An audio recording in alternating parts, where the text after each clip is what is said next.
সেটা আমাদের আশানুরূপ অগ্রগতি নাই, যার কারণে জাতি হতাশ। জাতি অনেক কিছু আশা করেছিল তাদের কাছ থেকে, কিন্তু সেভাবে তারা কাজ করতে ফেল করেছে বা তারা অপারক, যে কোনোটা ধরে নিতে পারেন। আমি মনে করি তারা অপারক। তাদের মধ্যে সেই দক্ষতা, অভিজ্ঞতা এবং কর্মস্পৃহা নাই। যে কোনো একটা জিনিস পরিচালনা করার জন্য দক্ষতার কোনো বিকল্প নাই এবং অভিজ্ঞতার কোনো বিকল্প নাই। আমাদের এখন মূল বিষয় হচ্ছে জাতির সামনে একটা সুষ্ঠু, অবাধ এবং নিরপেক্ষ নির্বাচন। 2008 সালের পরের থেকে এই দেশে কোনো সুষ্ঠু নির্বাচন হয় নাই। কোনো সময় রাত্রে হয়েছে, কোনো সময় গভীর রাত্রে হয়েছে, কোনো সময় পাশের কক্ষে হয়েছে, কোনো সময় নির্বাচন হয় নাই। বিনা ভোটে তারা নির্বাচিত হয়েছে, যার কারণে দেশে লুটতরাজের একটা শাসন কায়েম হয়েছিল। গত 200 বছরে আওয়ামী লীগ যেভাবে লুটতরাজ করেছে, টাকা পাচার করেছে, মন্ত্রীরা বিদেশে ঘর ক্রয় করেছে, এই ধরনের নজির পৃথিবীতে কোনোখানে নাই।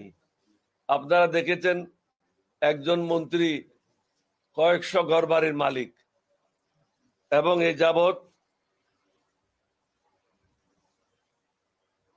যে টাকা পাচার হয়েছে বা খেলাপি ঋণ হয়েছে, আমি খেলাপি ঋণ সম্বন্ধে বলবো। খেলাপি ঋণ বর্তমানে প্রায় 6 লক্ষ কোটি হাজার টাকার উপরে। যদি খেলাপি ঋণে এত হয়, পাচার হয়েছে এর থেকে দ্বিগুণ বা আরো বেশি, তাহলে একটা দেশের অর্থনীতি কিভাবে ঠিক থাকতে পারে? হাসিনা যায় নাই, তিনি যাওয়ার আগে এই দেশের অর্থনীতি, সমাজনীতি, বিচার ব্যবস্থা এবং শিক্ষা ব্যবস্থা, স্বাস্থ্য খাত সবকিছু তিনি ধ্বংস করে দিয়েছেন। এই ধ্বংস করার পিছনে মূল লক্ষ্য ছিল, তিনি মনে করেছিলেন বাংলাদেশকে ভারতের একটা অঙ্গরাজ্যে পরিণত করবেন। কিন্তু তিনি এটা ভুলে গেছিলেন, কারণ তিনিও যুদ্ধ করেন নাই, তার বাবাও যুদ্ধ করেন নাই, তার দলের লোকেরাও যুদ্ধ করে নাই। 1971 সালের যুদ্ধের মাধ্যমে এই দেশ আমরা স্বাধীন করেছিলাম। সুতরাং এই স্বাধীনতার পিছনে কি ছিল, কিভাবে এই দেশ স্বাধীন হয়েছে, কত লোক এখানে শহীদ হয়েছে, এই ব্যাপারে হাসিনার কোনো জানা ছিল না। যার কারণে তিনি এসেছিলেন শেখ মুজিবের হত্যার প্রতিশোধ নেওয়ার জন্য। তিনি এই প্রতিশোধ সঠিকভাবে নিয়েছেন এই জাতির উপরে। আজকে এই জাতি বিভিন্নভাবে পঙ্গু অবস্থা থেকে এই জাতিকে সঠিক জায়গায় ফিরে নিয়ে আসা বর্তমান সরকারের পক্ষে আদৌ সম্ভব না। সেজন্য আমরা মনে করি একটা জাতীয় সংসদ নির্বাচন অত্যাবশ্যক। তারা বিভিন্ন সময় বিভ্রান্তিমূলক বক্তব্য রেখে আসছে। কোন সময় বলে স্থানীয় সরকার নির্বাচন, কোন সময় বলে এটা, কোন সময় বলে এটা। এটা মূলত কাজ হলো প্রধান নির্বাচন কমিশনারের। তিনি তত্ত্বাবধায়ক সরকারের যিনি প্রধান হবেন, যা প্রধান আছেন, তার সাথে পরামর্শ করে একটা তারিখ ঘোষণা করবেন। এখন দেখছি কখনো প্রেস সেক্রেটারি কথা বলে, কখনো উপদেষ্টারা কথা বলে। উপদেষ্টারা নিজের কাজ করছে না, কিন্তু ভারত ইলিশ মাছ কিভাবে পাঠাবে, পলিথিন কিভাবে বাজার থেকে উঠে নেবে, এগুলি হলো তাদের সংস্কার। আসল জনগণের সমস্যার দিকে তারা কোনো দৃষ্টিপাত করছে না। সুতরাং আমরা আজকে দাবি করছি সর্বাগ্রে সংসদ নির্বাচন দিতে হবে। যদি সংসদ নির্বাচন না দেয়, তাহলে আমরা বাধ্য হব ঐক্যবদ্ধভাবে এই সরকারের বিরুদ্ধে আন্দোলন করার জন্য। কারণ আমাদের দীর্ঘ 15 বছরের আমাদের যে ত্যাগ তিতিক্ষা, 5 আগস্ট এমনি আকাশ থেকে নামে আসে নাই। 5 আগস্ট হয়েছে আমাদের কর্মফলের কারণে। কারণ 15 বছর আমরা এই সরকার বিরুদ্ধে আন্দোলন করেছি, জনগণকে প্রস্তুত করেছি, যার কারণে ছাত্র জনতা যখন জুলাই মাসে আন্দোলন শুরু করলো, সেটা সফল হয়েছিল। কারণ মাঠটা উত্তপ্ত করেছিল কে? মাঠটা উত্তপ্ত করেছে রাজনীতিবিদেরা। আর যদি কেউ মনে করে 5 তারিখ বোধহয় তারা বিশ্ব বিজয় করেছে, আসলে বিশ্ব বিজয় করে নাই। এই সরকার বা পাকিস্তান সরকারের বিরুদ্ধে আন্দোলন সবচেয়ে প্রথমে শুরু হয় 1947 সালে, স্বাধীনতার পর থেকেই ভাষা আন্দোলন নিয়ে শুরু হয়। এরপরে ছাত্ররা বিভিন্ন সময় 62 সালে, 69 সালে এই সরকারের বিরুদ্ধে আন্দোলন করেছিল। সর্বশেষ আন্দোলন এটা রূপ নেয় মুক্তিযুদ্ধে 1971 সালে মার্চ মাসে, যখন ঘরে ঘরে পতাকা উত্তোলন হয় এবং জনগণ এক দফার দাবিতে চলে আসে, সেটা হলো বাংলাদেশের স্বাধীনতা। এই স্বাধীনতা আসে শহীদ রাষ্ট্রপতি জিয়াউর রহমানের ঘোষণার মাধ্যমে। তিনি সমগ্র জাতিকে উজ্জীবিত করেছিল, দিক নির্দেশনা দিয়েছিল, যার কারণে সমগ্র জাতি এগিয়ে এসে এই স্বাধীনতার জন্য ঝাঁপিয়ে পড়ে। এখন অনেকে মনে করে 5ই আগস্ট বোধহয় এমনি এমনি হয়ে গেছে। 5ই আগস্ট এমনি এমনি হয় নাই। এটা সব রাজনৈতিক দল যারা সরকার বিরোধী আন্দোলনে ছিল, তাদের কষ্ট, মেহনত এবং আত্মত্যাগের কারণে। আমরা যারা বিরোধী দলে ছিলাম, আমাদের অনেকের বিরুদ্ধে 300, 400, 500 পর্যন্ত মামলা হয়েছে। যারা 5ই আগস্ট বিজয় লাভ করেছে, তাদের বিরুদ্ধে কোনো মামলা হয় নাই, তারা কেউ জেলে যায় নাই।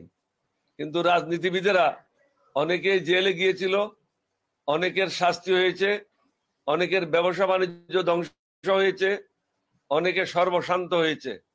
সুতরাং আমি তত্ত্বাবধায়ক সরকারের প্রধানকেও অনুরোধ করব, আপনি মনে করেন না 5ই আগস্ট আপনি বিজয় লাভ করেছেন।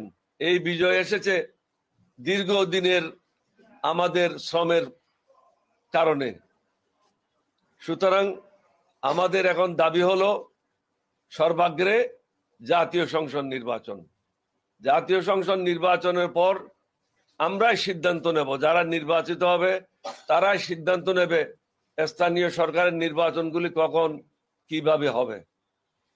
অন্যথায় আমি আবারই বলছি, একবার বলেছি, আমরা আন্দোলনে নামতে বাধ্য হব। আমি বিএনপিকে অনুরোধ করব, আমরা সর্বাগ্রে আমাদের প্রেস কনফারেন্সের মাধ্যমে বলেছি একটা জাতীয় ঐক্য প্রয়োজন। এখন আপনারা এটা উপলব্ধি করছেন জাতীয় ঐক্য প্রয়োজন। 6 মাস পরে আমরা 8ই আগস্ট এই কথাটা বলেছিলাম। প্রত্যেকটা রাজনৈতিক দলকে বসে ন্যূনতম কর্মসূচির ভিত্তিতে একটা জাতীয় ঐক্য গড়ে তুলতে হবে, যার মাধ্যমে তত্ত্বাবধায়ক সরকারকে বলতে হবে যে আপনাদের কর্মকাণ্ড এর মধ্যে সীমাবদ্ধ রাখতে হবে, এটার বাইরে কোনো কর্মকাণ্ড হবে না। আপনারা সংস্কার করেন, আমাদের কোনো আপত্তি নেই। আমরাও চাই সংস্কার। আমরা চাই যে সমস্ত দুর্নীতিবাজেরা, লুটেররা টাকা লুণ্ঠন করেছে, ব্যাংকের টাকা লুণ্ঠন করে খেলাপি হয়েছে, তাদের বিরুদ্ধে ব্যবস্থা নেওয়া হোক। কিন্তু আজকে 6 মাসের মধ্যেও আমরা দেখছি না কোনো বড় বড় ব্যবসায়ীরা অ্যারেস্ট হয়েছে বা তাদের বিরুদ্ধে কোনো ব্যবস্থা গ্রহণ করেছে। বরং আমাদের কাছে সংবাদ আছে কোন রাজনৈতিক দল ব্যবসায়ীদের কাছ থেকে টাকা নিয়ে তাদেরকে আশ্রয় দিচ্ছে। অর্থাৎ আমরা আন্দোলনের সাথে বেইমানি করছি। আমাদের দাবি, আবার আমি বলবো, আওয়ামী লীগের যে সমস্ত দুষ্কৃতিকারীরা, দুর্নীতিবাজরা, লুটেররা, গণতন্ত্র হত্যাকারীরা, মানুষের মানবাধিকার ধ্বংসকারীরা, নির্বাচন যারা বানচাল করেছে এবং গণতন্ত্র যারা ধ্বংস করেছে, তাদের বিরুদ্ধে কঠোর ব্যবস্থা নেওয়া হোক। 6 মাস হয়ে গেল, কাকেও এখনো কাঠগড়ায় দাঁড়াইতে আপনারা পারেন নাই। তাদের এতদিনে কয়েকজনের শাস্তি হওয়া উচিত ছিল। যে সমস্ত লোকেরা হাসিনাকে ক্ষমতায় টিকিয়ে রাখার জন্য কাজ করেছে, আমরা আশা করেছিলাম তাদেরকে বরখাস্ত করবেন, কিন্তু আপনারা তাদেরকে বদলি করছেন। বদলি করলে হচ্ছে কি, সাপ ভিতরে থেকে যাচ্ছে ঘরের ভিতরে। সাপগুলিকে মেরে ফেলতে হবে, কারণ এগুলি বাংলাদেশের শত্রু, স্বাধীনতার শত্রু, দেশের শত্রু, জনগণের শত্রু। এই শত্রুদেরকে রেখে এখানে নির্বাচন করলে কোনো লাভ হবে না। তাদের বিরুদ্ধে কঠোর ব্যবস্থা আমাদেরকে গ্রহণ করতে হবে। এবার আসে অন্যান্য ব্যাপারে। পরিবেশ, ঢাকা এখন সর্বনিম্নে, সবচেয়ে উপরে। বাংলাদেশের উপরে পরিবেশের ব্যাপারে আর কোনো রাষ্ট্র নাই। বাংলাদেশ এখন 1 নম্বরে অবস্থান করছে, অথচ এই সরকারের পক্ষ থেকে পরিবেশ ঠিক করার ব্যাপারে কোনো উদ্যোগ আমরা দেখছি না। পলিথিন নিয়ে কাজ করছে। আমরা পলিথিন নিয়ে কাজ করার জন্য আপনাদেরকে দায়িত্ব দিই নাই। আপনাদেরকে দায়িত্ব দিয়েছি যেগুলি মোটা দাগের সংস্কার প্রয়োজন সেগুলি আপনারা করবেন, জনগণের স্বাস্থ্য উন্নতির জন্য যা প্রয়োজন সেটা করবেন। সিলেট, চট্টগ্রাম এবং কক্সবাজার এলাকাতে পাহাড় কাটা হচ্ছে, সরকার নীরব দর্শকের ভূমিকা পালন করছে। এই পাহাড়গুলি কাটার ফলেও ভারসাম্য নষ্ট হচ্ছে এবং পরিবেশের ক্ষতি হচ্ছে।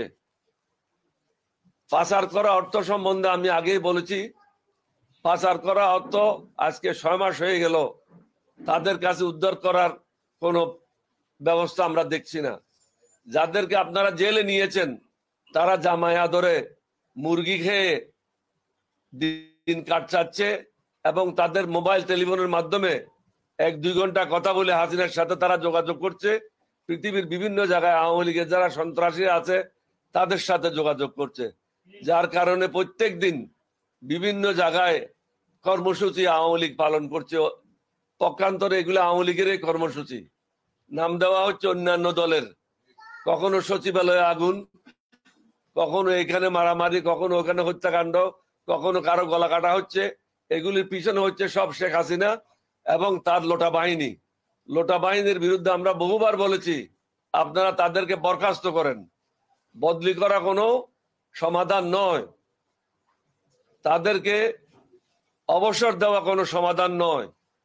তারা এই জাতির অর্থ সম্পদ ধ্বংস করেছে, সবাই দুর্নীতির সাথে জড়িত ছিল। সুতরাং তাদেরকে বরখাস্ত করে প্রয়োজনে উল্টা লটকায়ে সরওয়ার্দী উদ্যানে প্রকাশ্যে তাদের কাছ থেকে টাকা উদ্ধার করার ব্যবস্থা গ্রহণ করতে হবে। কারণ এই টাকা কারো বাপের টাকা না, এই টাকা হলো সাধারণ মানুষের টাকা। এই টাকা তারা লুণ্ঠন করে জেলখানায় মুরগি খেয়ে দিন কাটাবে, আর আমরা এখানে ঘাস কাটবো। এটা এই তত্ত্বাবধায়ক সরকারের এটা চিন্তা করা উচিত না।